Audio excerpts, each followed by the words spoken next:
Face à la crise du coronavirus, l'État met la main au portefeuille. Il injecte sous forme de prêts des centaines de milliards d'euros dans le secteur privé pour éviter les faillites. Et ce n'est pas la première fois. Souvenez-vous, en 2008. Notre réponse à la crise, c'est l'investissement.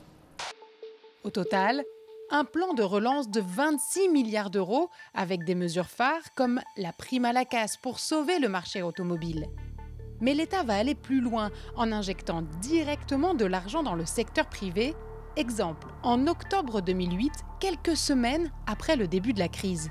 L'État va injecter 10,5 milliards d'euros dans les 6 principaux établissements privés, y compris ceux qui n'avaient pas de problème a priori. Le but ? Maintenir le robinet à crédit et donc soutenir la consommation. Mais l'État ne s'arrête pas là. Il y a quelques semaines, l'État volait au secours des banques. Aujourd'hui, il est au chevet du secteur automobile. Au total, 6 milliards d'euros de prêts sur 5 ans pour PSA et Renault. Mais cet argent public n'est pas distribué sans contrepartie.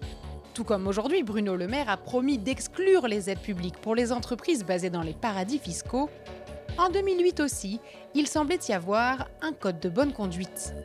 En échange de cet argent public, les banques, elles, ont des obligations éthiques. Pas de parachute doré pour les dirigeants et pas d'argent qui circule dans les paradis fiscaux. Pas de primes de départ exorbitantes pour les banquiers, pas de délocalisation ni de fermeture d'usines pour les constructeurs automobiles. Et dans un premier temps, les concernés faisaient profil bas. Exemple, au Forum économique de Davos en janvier 2009. Les chefs d'entreprise, je crois qu'ils sont très humbles cette année parce qu'ils ne savent pas ce qui va se passer et ils se rendent compte que c'est que les gouvernements qui peuvent les aider de s'en sortir. 2 ans après la crise, le chômage frôle les 10% en France. Mais les banques, elles, étaient remises sur pied. Manifestement, les banques se remettent de la crise beaucoup plus vite que les particuliers. BNP Paribas ouvre le bal de la publication des résultats pour l'année 2009 et ils sont plus qu'excellents. Les bénéfices frôlent les 6 milliards d'euros.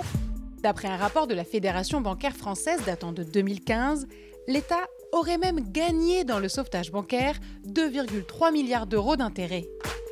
Mais ce que la Fédération ne dit pas, ce sont les coupes budgétaires de l'État, l'austérité imposée aux Français, avec pour conséquence une augmentation du chômage, des faillites et des situations sociales dégradées.